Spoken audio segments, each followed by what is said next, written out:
Want to learn how to make flan the way a Cuban Mami would make it? Well, I got you. I'm going to teach you how to make my Cuban Mami's absolutely delicious flan recipe. Whoa, Sally. Woo. That girl in the kitchen. Whoa, Sally. Woo. That girl in the kitchen. Whoa, Sally. Woo. That girl in the kitchen. Whoa, Sally. Hi, everyone, and welcome to another episode of Sally, that girl in the kitchen. In today's episode, I'm going to teach you how to make my Cuban Mami's flan recipe. Yes, my Cuban Mami's flan. So what is special about Cuban flan or my Cuban Mami's flan? So this particular flan is a little more firm than other flans that you may have tried. So I personally prefer my flan a little more firm.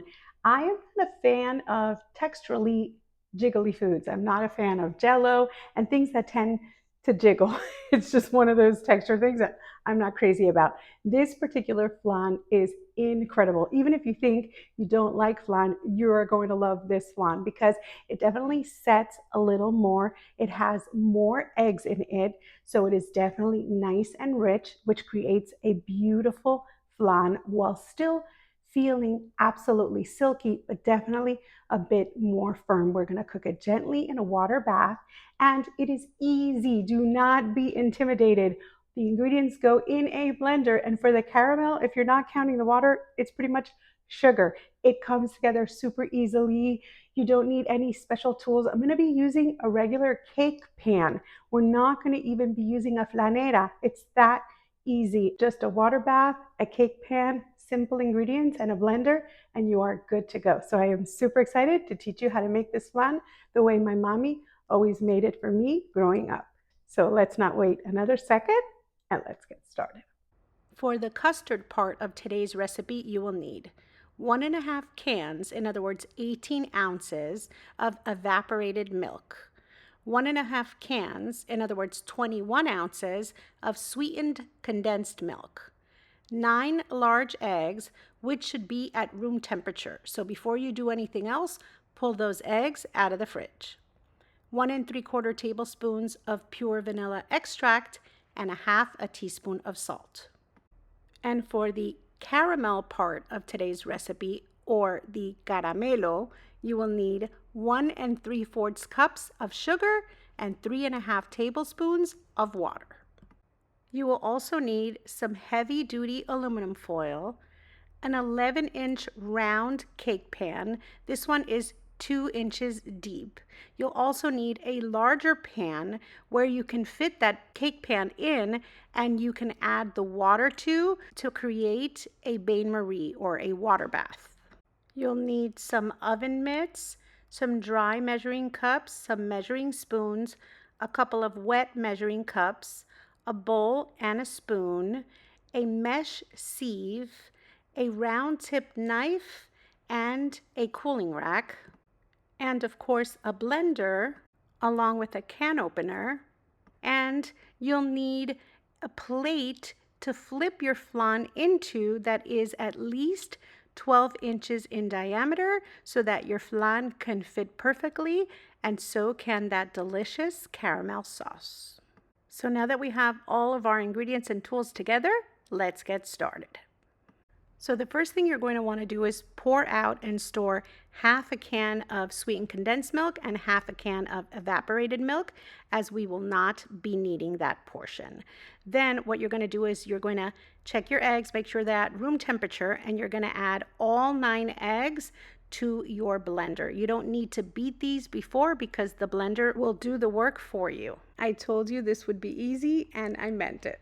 So now, once your 9 eggs are in, just pour in your 1.5 cans of evaporated milk, and then of course you're going to pour in your 1.5 cans of sweetened condensed milk. For this, you'll need a spoon to help you out because this is nice and thick and absolutely delicious. Anything with sweetened condensed milk in it is divine in my personal opinion. So you can just imagine how yummy this flan is going to be. So once you get all of that yummy goodness in, then, feel free to lick the spoon. But if you do, be sure to grab a clean spoon or wash it, as you will need it again. Then add in 1 3/4 tablespoons of pure vanilla extract and a half a teaspoon of salt. Then you'll notice the blender is pretty full. So I'm not going to put this cap on very tight. I'm going to leave it loose to leave space to blend this liquid. And then I'm going to pulse. 1, 2. I'm doing very quick, short pulses and then stopping right away because I don't want the mixture, of course, to overflow. And I'm going to do this about 12 to 15 times just to incorporate the ingredients. That's all you're going to need. Notice just short little pulses, and I'm actually keeping that cap nice and loose to give this plenty of room to mix without overflowing. And then that's it. Once you've done this about 12 or 15 times, you're good to go. Now I'm going to turn off my blender and I am done. So now I am going to use that spoon and bowl because you'll notice that there's froth that has formed at the top of this mixture. So I'm going to use the spoon and I'm going to scoop out all of the froth that has formed on the top of the mixture. This will keep your flan nice and creamy and smooth.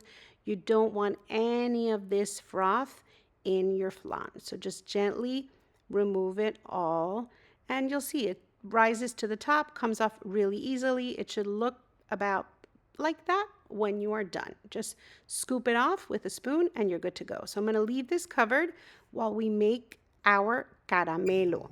So now would be a good time to preheat your oven to 300 degrees and make sure you have a rack placed in the center. Now I'm going to be using a medium-sized non-stick pan, to which I'll add 1 3/4 cups of sugar and 3½ tablespoons of water. Then all you're going to want to do is use a spoon and just gently incorporate that water into the sugar. We just kind of want to help wet the sugar. So it's really just a touch of water. So you don't really have to worry about splashing because there's very little water. You just kind of want to distribute it amongst the sugar and then you're good to go. So once you've done that, then it's going to be so easy to make this caramelo, you're not even going to believe it. You're just going to turn your heat on to medium. And the trick is you are not going to stir this at all. You're just going to let it melt so that you can add it into your beautiful cake pan. So you'll see how quickly it starts to bubble around the edges. And then we're just going to watch as it starts to develop color. This will happen fairly quickly at medium heat, but I'm going to tell you about how long it took on my gas stove. So we're about 5 minutes in, and you don't want to let this get too dark. 8 minutes in now, because it will continue to darken once we turn off the heat. So we're almost there. And now we're at 9 minutes and this looks just about right. So I'm going to turn off my heat and then I'm going to remove this. Remember, this took 9 minutes, no stirring whatsoever. I remove it off of the heat, turn the heat off, and look at that beautiful amber, absolutely gorgeous color. I told you it would be beautiful, and if you let it go too far, it didn't look this dark when we turned it off, but if you let it go too far, it will burn. Trust me, I've done it before.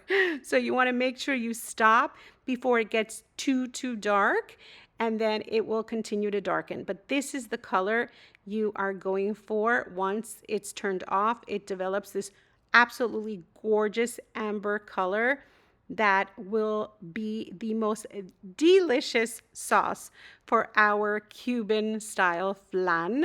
My mom really knew what she was doing. She actually studied home economics in Cuba. So part of her studies, of course, was cooking. So she's always been a fabulous cook. She learned how to make a lot of these dishes in Cuba, and I was fortunate enough to have her make them for me as I was growing up. So now I can teach you how to make them. So now, while the caramel is still warm, yes, It feels wrong, but trust me on this. You want to pour this mixture for the egg custard in through a mesh sieve while the caramel underneath is still warm. That is the trick to getting a beautiful, absolutely gorgeous caramel sauce to your flan. And notice I use the mesh sieve because we just want to filter out any little impurities or any remnants that are not perfectly smooth. We don't want any of that in our flan. Then you're just going to grab a sheet of heavy duty aluminum foil. Make sure it's heavy duty. And then you want to cover the pan really, really well. You want to make this airtight. So you're going to cover it well. And then you're just going to crimp that foil all the way around the edges of your cake pan. You want it nice and tight. So once you've done that, then what you're going to do is you're going to carefully transfer the cake pan into any larger pan that it's going to fit in comfortably. I'm using a large square one, but the shape doesn't matter as long as your cake pan fits. Now, I'm using a wet measuring cup and warm tap water. You just want to use warm tap water. You don't want to heat this in the microwave. You don't want it to be too hot, but you definitely want to use warm tap water. And you're going to pour it halfway up the side of your round pan. You want to maintain that water about halfway up the sides of your round pan while cooking. So if at any point while baking you feel like it's evaporated too quickly, just add a little bit more warm tap water and try to maintain it halfway up the sides of the round pan. So now you'll carefully transfer it onto a center rack of your preheated oven and set an 80-minute timer to allow it to cook. Then after 80 minutes, you're going to bring out your flan and then you're going to let it sit. You want it to sit in the water bath for 15 minutes. Then after 15 minutes, carefully remove it from the water bath and you can take a peek to see if the center is nice and jiggly as it should be and the rest of it looks set. Then once again, just cover it nice and tight and let it sit for a full hour. Set a 60-minute timer. Let it sit at room temperature for an hour and do not disturb it. Just let it sit there cooling. And of course, you can spill the water out once it is fully cooled. And after an hour, you want to refrigerate it for at least 6 hours or preferably overnight so that it can set perfectly and flip perfectly. So in my case, I waited till the next day and then I'm filling my sink with some warm tap water. And the reason I'm doing so is because I'm going to very carefully place my cake pan in the warm water. Can you hear that crackle? That is the warm water doing its work. It is breaking up some of that caramel that has fully set and it's creating that delicious caramel sauce that we aspire to in an incredible Cuban style flan like my mommy's. So now the moment of truth. It is time to uncover our Cuban flan and time to release it from the pan. So you want to use a round tip knife because that way you won't scratch the bottom of your cake pan, and you want your knife to be nice and thin, and then you're just going to very gently run the knife all the way around the perimeter of your flan to make sure you release it from the sides of the pan. In my case, I'm just keeping my knife steady and I'm turning my cake pan, or you can move your knife in a swift motion all the way around your flan, whatever works best for you. But I find this method works perfectly with the cake pan that I'm using. So once you go all the way around, then your flan should release. So now I'm using a 12-inch plate because I have an 11-inch flan and it is really, really close in terms of size, but it's going to look beautiful. And my plate, of course, has sides. And there we go, confidently flipped it over. I can see the little bit of sauce peeking through already. Give it a little knock and it should completely have released itself. And here we go. Success. Look at how gorgeous that flan looks. I'm going to pour over a little more of that caramel sauce that I have in the cake pan. And this is just perfection. That's why you need a plate with sides, because you don't want that sauce running off. And look at how gorgeous the flan looks. Thank you, Mommy. I really appreciate having learned how to make this, and I'm so happy that I can teach you guys how to make it too. So now I'm just using a sharp knife and a spatula, and of course the first piece is always a little awkward to remove from the plate, but that wasn't too bad. I didn't make too much of a mess. And then of course you want to grab a spoon and you want to serve a bit of that caramel sauce on top. For me, the caramelo is the best part of the flan. Of course, the delicious custard is also amazing. And as I said, this one is a little more firm than maybe some other flans that you have had, like a Mexican or a French style flan. This is a little more firm, but for me, it is absolute perfection. I am so excited. I cannot wait to take a bite. Amazing. Just like I remember my mom making it. And I want to make sure that I give her a piece of mine so she can be proud that she taught me well, because this stuff is divine. Absolute perfection. So good. Look at that gorgeous flan. It's like a mirror. It literally will reflect whatever is around it. It is just absolutely beautiful. And don't worry at all about your cake pan. So whatever candy, caramelo that's stuck to it, all you need to do is add some hot water and boom, your cake pan is like brand new. It comes right off, which is why I love using this to make this gorgeous flan. So how crazy good does this flan look? Did I not tell you this was going to be easy? We whipped it up in a blender. We made that caramel in a matter of minutes, no stirring, just sugar and a very little touch of water, and it was complete perfection. It unmolds beautifully. It is gorgeous when you present it because it just is really an eye-stopping dessert. And that caramel sauce, oh my, it's drinkable. It's that crazy good. So I really hope you enjoyed today's recipe. And of course, if you did, be sure to follow Sally, that girl in the kitchen, everywhere, especially here on YouTube. So if you're not already subscribed, stop what you're doing, go over, subscribe, and touch that little notification bell so that you get notified every time I put out a new delicious recipe, which I do all of the time. And there are hundreds already here on my channel.